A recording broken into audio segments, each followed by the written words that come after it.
በሶማሌ ዋና ከተማ ጅግጅጋ ከተማ ውስጥ እየተቃጠለች ያለችው ቤተክርስቲያን ጉዳይ ምንድነው ችግሩ የሚለውን ነገር በዛሬ ቪዲዮአችን ሰፋ አድርገን እናያለን። በዚህም ጉዳይ የኦርቶዶክስ ተዋሕዶ ቤተክርስቲያን የጠቅላይ ቤተ ክህነቱም እንዲሁም የበላይ ጠባቂዎች ምን ይላሉ የሚለውን ነገርም እናያለን። በሌላ በኩል በላሊበላ ቤተክርስቲያን ተገንታ በዚህ በአሸንዳ በዓል ምክንያት ይቅርታዋን የጠየቀችው ጽጌ ሮያል ከዚህ በፊትም ባጠፋችው ጉዳይ ይቅርታዋን ተቀብለዋታል። እሱም እንመለከታለን።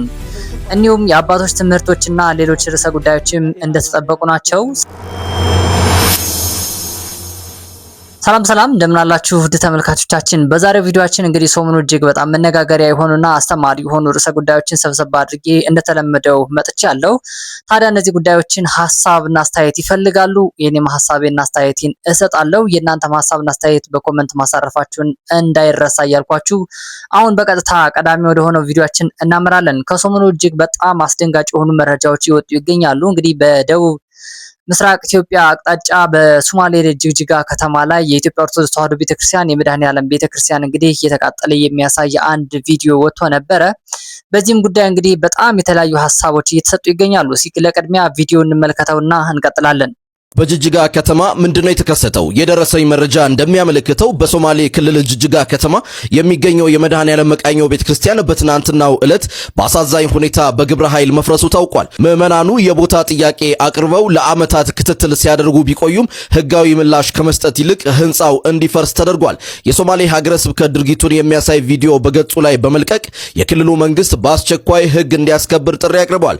በእምነት ተቋማት ላይ የሚወሰዱ እንዲህ አይነት እርምጃዎችን እንዴት ትመለከታላችሁ? የክልሉ መንግስትስ ምን ማድረግ አለበት? አስተያየታችሁን ኮሜንት ላይ አስቀምጡልን። እንደዚህ አይነት ዜናዎች በጣም በስፋት እየተሰራጩ ነበሩ። ሶሻል ሚዲያውም በስፋት እንግዲህ በተለያዩ መልኩ እየተዘገበ ነበረ። ይህንን ርዕሰ ጉዳይ ምክንያቱ ምንድነው ብለን ከጀርባ ለማጣራት ሙከራ አድርጌ ነበረ።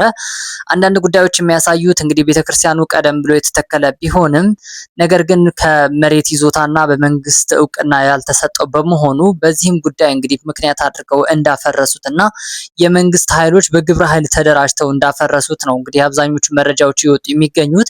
ይህንን ነገር ግን የኢትዮጵያ ኦርቶዶክስ ተዋሕዶ ቤተክርስቲያን በይፋዊ እንግዲህ የሶሻል ሚዲያ ገጿ ላይ በስፋት ይህንን ነገር አላለችም። በግለሰብ ደረጃ ነው እንግዲህ የተለያዩ መረጃዎች ይወጡ የሚገኙት። በዚህ ጉዳይ ላይ ቤተክርስቲያኗ እስካሁን ያለችው መረጃ ባይኖርም እንግዲህ በጣም ብዙ ኦርቶዶክሳውያን እየተበሳጩ እያለቀሱ ይገኛሉ። እንደሰማችሁት እንግዲህ የመድኃኔዓለም ቤተክርስቲያን ነው። እንግዲህ ይህንን ነገር የተከናወነው በጅግጅጋ ዋና ከተማ አካባቢ ነው። በጣም አስነዋሪና በጣም ከባድ የሚያደርገው ይህን ነው። እንግዲህ በአንድ ሀገር ውስጥ ፍትሃዊ ሀገር በምንላት ውስጥ አንድ ሃይማኖት በጣም ታርጌት ተደርጎ እየተቃጠለ እንደሆነ ላለፉት ረጅም ዓመታት በሰፊው እንግዲህ የምናየው ነው።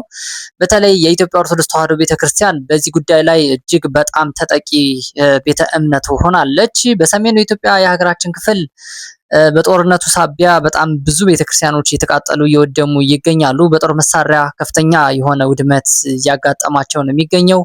እንግዲህ ወደ ደቡብ ኢትዮጵያም ወደ ኦሮሚያም አሁንም ደግሞ ሶማሌም ጨምሮ በጣም ስደት ላይ ያለች ቤተክርስቲያን ነች። እየተቃጠለች እየነደደች ያለች ከነ ምዕመኗ እየሞተች ያለች ቤተክርስቲያን ናት። ይህች ቤተክርስቲያን በታሪክ ዙሪያ ስንመለከት ለኢትዮጵያ እንዳጠቃላይ ከቤተክርስቲያኗ የተሻለ አስተዋጽኦ ያደረገ የለም ብለን በድፍረት ሳይሆን በግልጽ መናገር እንችላለን።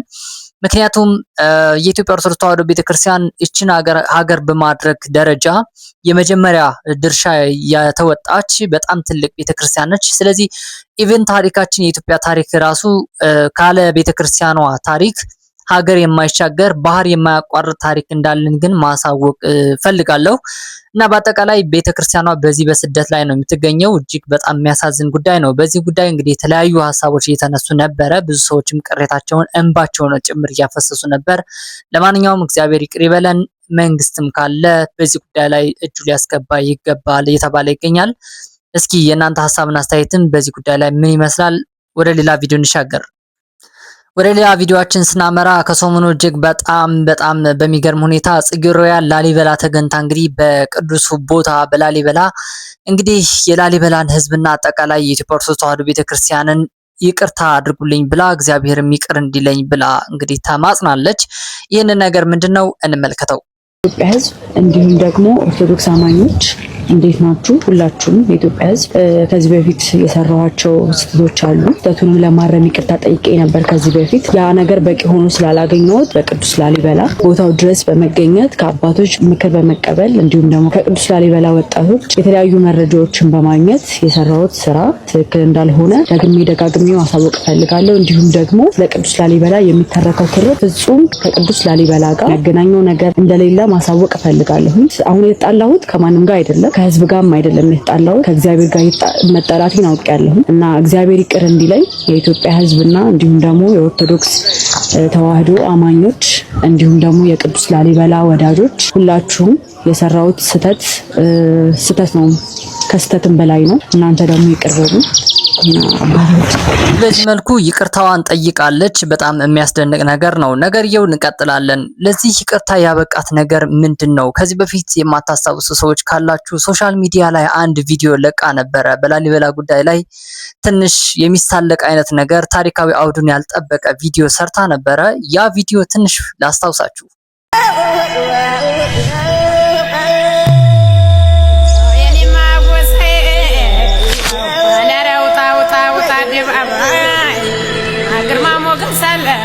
እንግዲህ ይህንን ቪዲዮ ነበረ፣ መዘዘኛ ቪዲዮ ነው። በጣም ብዙ ሰዎች ሶሻል ሚዲያ ላይ እጅግ በጣም በኃይለኛው የተናደዱበት ቪዲዮ ነው። እንግዲህ ከዚህ በፊት እንግዲህ በላሊበላ አካባቢ ይታወቃሉ ተብሎ የሚጠበቅ አንድ ነገር አለ።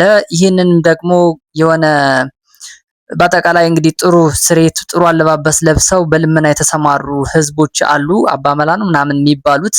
ስለዚህ ስለነሱ ጉዳይ ነበረ ሰራ የነበረው። ነገር ግን የላሊበላ አለባበስ በመልበሷ ምክንያት የላሊበላ ህዝብን የላሊበላ አካባቢ እንዳጠቃላይ በዚህ ታሪክ በመሸፈኗና ከበር በመስጠቷ ምክንያት ነበረ ብዙ ሰዎች የተናደዱባት።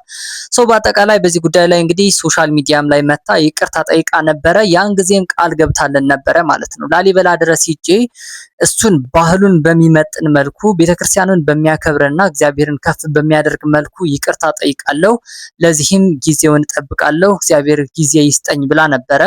አሁን የአሸንዳን በዓል ምክንያት በማድረግ በላሊበላ ያንን ባህል በጠበቀ መልኩ በቅዱስ ላሊበላ ተገንታ ከቅዱስ ላሊበላ አብያተ ክርስቲያናት አገልጋዮች ከሆኑት አንዱ ትልቅ የቤተክርስቲያን አገልጋይ ላይ እንግዲህ በዚህ መልኩ ይቅርታዋን ተቀብላለች። የካህኑ ምላሽ ምን ይመስላል እንመልከት። እህታችን ጽዬ ያው የመጣችው ቅዱስ ላሊበላ ነው። ይህ ቦታ ደግሞ የቃል ኪዳን ቦታ ነው፣ የይቅርታ ቦታ ነው። ኃጢአተኞች ሁሉ መጥተው በዚህ ቦታ ንስሐ ተቀበለው ይድናሉና እንግዲህ እንደ ሔዋን እንደ ድሮዋ ስተት ሰርታ ሁለተኛ ደግሞ እንደ ጴጥሮስ ተጸጽታ በቦታው ላይ ተገንታ ይሄን ተናግራለች። እኛም ደግሞ በመምጣቷ ደስ ብሎናል። የሷን በመቀበል የቅዱስ ላሊበላ ድንቅ ጥበብ በዛ መልኩ የሚገለጽ ሳይሆን ስብሐተ እግዚአብሔር የሚፈጸምበት ስጋ ወደሙ የሚፈተትበት ቅዱስ ላሊበላ ለዓለም ክብር የሆነ አባት ስለሆነ በዚህ መልኩ መጥታ ይሄን ቦታ ረግጣ በመናገሯ ደስ ብሎናል። ሁላችሁም ይሄን ቃል የሰማችሁ ሁሉ እንድታደርጉላት በቅዱስ ላሊበላ ሕዝብና በቅዱስ ላሊበላ ስም እኛ መልእክታችን እናስተላልፋለን። እግዚአብሔር ይስጥልን። አመሰግናለሁ። በጣም እንዲሁም እጅግ አድርገን እናመሰግናለን። አባታችንም በዚህ መልኩ እሷን አክብረው እንግዲህ በዚህ መልኩ ይቅርታዋን ተቀብለዋል። እግዚአብሔር አምላክም ይቅርታዋን ይቀበላል እንላለን። በቅዱስ ላሊበላ ስም በእውነቱ እጅግ በጣም ደስ ብሎኛል። ከዚህ በፊት እንግዲህ ባደረገችው ነገር ብናዝንም ብንበሳጭም ግን አሁን ላይ በሰራችው ስራ ባህሉን በጠበቀ መልኩ አለባበሷን ስርዓቷን ይዛ ሁሉም ነገር አስተካክላ በዛው በላሊበላ በቦታው ተገንታ ይቅርታዋን ጠይቃለች። እኛም እንግዲህ እኔ በበኩሌ ይቅርታ አድርጌያለሁ። ያኔም ከሶሻል ሚዲያ ጀምሮ ይቅርታዋን ልንቀበላት ይገባል እያልኩ ነበረ። ለማንኛውም እንግዲህ በአጠቃላይ ይሄንን ይመስላል። ታዲያ ከአሸንዳ ጋር የነበራት ነገርስ ምን ይመስላል? እስኪ እንመልከተው ትንሽ።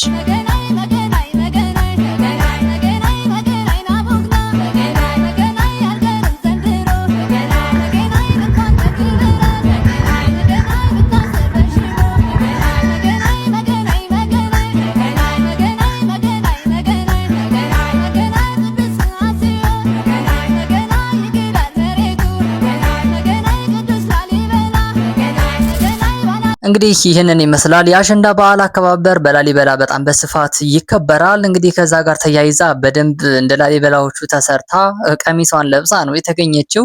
ይሄንን ለዛ ባህልና ለዛ አካባቢ ቫልዩ መስጠቷ ዋጋ መስጠቷ ያስመሰግናታል። በእውነቱ ጽጌ ሮያል እግዚአብሔር ይስጥልን እናመሰግናለን ብለናል። ወደ ሌላ ቪዲዮ እንለፍ። የአንድ ቀጥሎ የምንመለከተው በጣም ገራሚ የሆነ ቪዲዮ አለ። ትምህርት ነው፣ የብፁዕ አቡነ ኤርሚያስ ትምህርት ነው። በደንብ አድምጡ። ባያጸድቅም ቢያጸድቅም የሰንበት ውሃ የምትሉት አለ የምንለው አለ ባደግንበት በቤታችን። ይሄ ከኦሪት የተቀዳ እንጂ በውሳኔ አልተደነገገ ብያችኋለሁ። አረ ደግሞ በሰንበት ልቀዳ ነው የምትሉ ባልቴቶች እንደምትኖሩ አውቃለሁ። ልክ ናችሁ። ከመጣው ልማድ ተያይዞ እያላችሁ ነው። አሁን በዚህ ቅዱ አትቅዱ ምንም ጉዳያችን አይደለም። ባጸድቁበትም አትኮነኑበትም። ቅዱ ግድ የለም፣ አትቅዱ ግድ የለም። ግን ይሄ ቀጣይ ትውልድ እውነቱን ካልነገርነው ነገ እያነበበ ጥሎን ይሄዳል። ቤተክርስቲያኗ ያልወሰነችውን ሁሉ እናንተ በምታደርጉት ድርጊት ይቺ ቤተክርስቲያን እንዲህ እያደረገች እያለ እየወቀሰ ጥሎን ይሄዳል። ከዚህ አንጻር ለታዳጊው ትውልድ እውነቱን ማስቀመጥ ማስረዳት የኛ ግዴታ ነው የሚሆነው። ገና ባልቴት መቋሚያ ታነሳለች ተብሎ እውነቱ ከመነገር ዝም አይባልም እና አሁን ቤተክርስቲያን እንደ ጎታች ለልማት እንቅፋት እንደሆነች የሚያወሩብን እኮ ከዚህ ቤት የወጡ እኮ ናቸው። አሁን ትልልቅ ባለስልጣናት ሆነው ቤተክርስቲያኗ ጎታች በዓል የምታበዛ የሚሉት እኮ ከዚሁ ያላስረዳናቸው የወጡ ልጆች ናቸው። በፍጹም ቤተክርስቲያኗ ግን ጎታች አይደለች። በአመት እነዛን በዓላት ማክበር ቃል ተሰማለን። ብፁዕ አቡነ ኤርሚያስ በጣም ከማደንቃቸው አሁን ላይ የኢትዮጵያ ኦርቶዶክስ ተዋሕዶ ቤተክርስቲያን ሊቀይሩ ይችላሉ ብዬ ከማስባቸው ብፁዓን ሊቃነ ጳጳሳት መካከል ኦልሞስት የመጀመሪያው አድርጌ አስቀምጣቸዋለሁ አቡነ ኤርሚያስ። እኔ በበኩሌ በትምህርት ጉዳይ፣ በስርዓት ጉዳይ፣ በኢትዮጵያ ኦርቶዶክስ ተዋሕዶ ቤተክርስቲያን የቤተክርስቲያኗ ኢኮኖሚ በማንቀሳቀስ ጉዳይና ዘመኑን የዋጀ ትምህርት በማስተማር ጉዳይ በጣም ጎበዝ፣ ታታሪ፣ ትጉ አባት ናቸው። ለአብነት ትምህርት ቤቱን ብትሉ ለሌላም ነገር ብትሉ ጥሩ የሚመሰገኑ አባት ናቸው።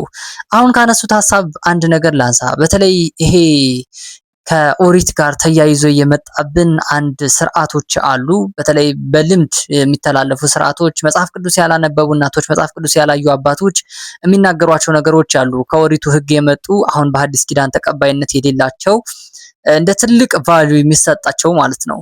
እነዚህ ጉዳዮች በቤተ ክርስቲያን እንግዲህ ትልቅ ጉባኤ ተደርጎ እነሱን ነገሮች መፍትሄ እስካላገኙ ድረስ ትውልዱ ጋር አይስማሙም። መጽሐፍ ቅዱስ እያነበበ ከመጽሐፍ ቅዱስ ጋር ሲያጣቸው፣ ከሐዲስ ኪዳን ሲያጣቸው ትውልዱ እነዚህ ተረት ናቸው በማለት የሚኮበልል ትውልድ አይጠፋም።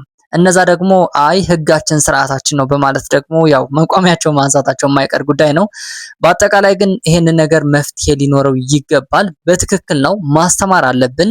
ቤተክርስቲያኗ እንደ ጎታች እየተነገረች እንደ ታሪክ ጫኝም እየተነገረች ለዛ ነው እየተቃጠለች ያለችው። ቅድም ያነሳነው ቪዲዮም ከዚህ ጉዳይ ላይ ተያይዞ ነው። በሌላ መፍትሄም ሌላ ችግርም የለበትም። ቤተክርስቲያኗ የሆነ ማህበረሰብ ናት፣ የሆነ ታሪክ ትጭናለች በሚል ሐሳቤም በመጥፎ ነገር እየተነሳች ትገኛለች። ስለዚህ ይህንን ጉዳይ ለይቶ ማወቅ መረዳት፣ በዛ ልክ እንደ ክርስቲያን መንቀሳቀስ ያስፈልገናል።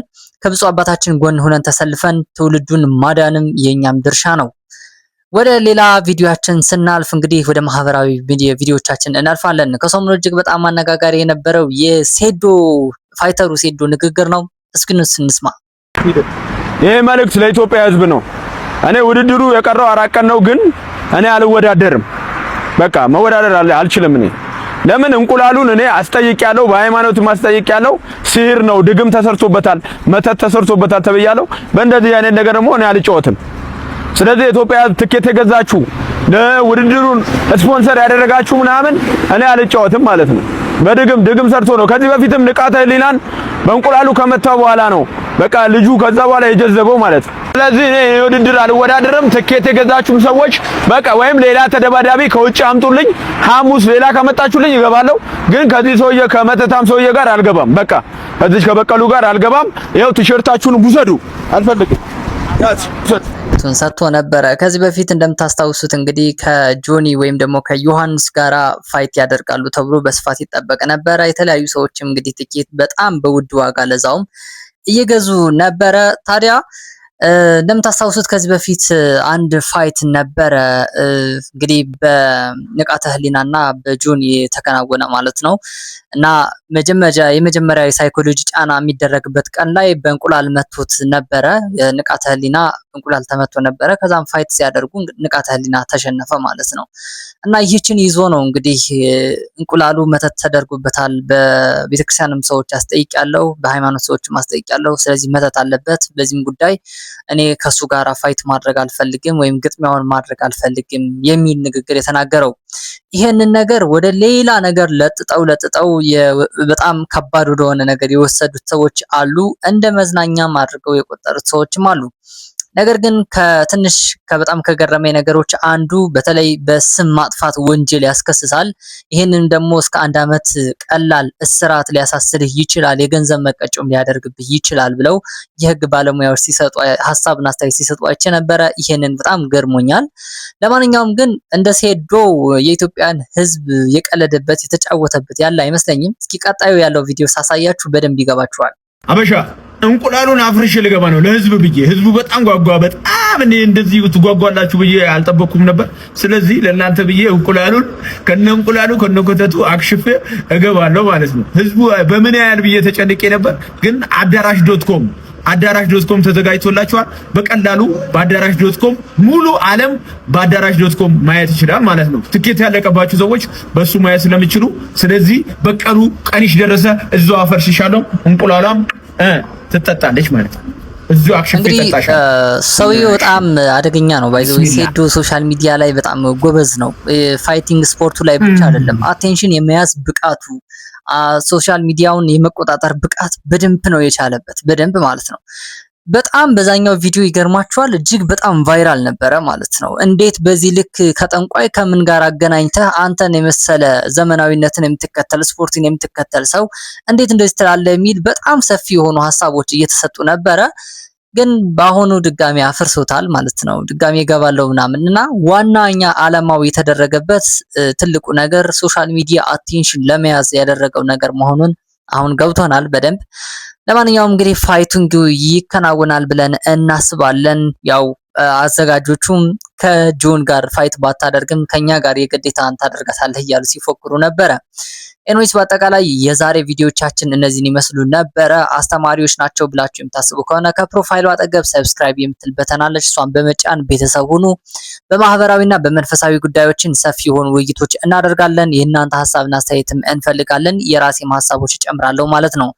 በአጠቃላይ በዚህ ጉዳይ ላይ እንግዲህ የዛሬ ቪዲዮአችን እነዚህን ይመስሉ ነበር። በሌላ ቪዲዮ እስክንገናኝ ቸር ሰንብቱ፣ ቸር ቆዩን። መድኃኔዓለም ከፊት ይቅደምላችሁ። ይቆየን።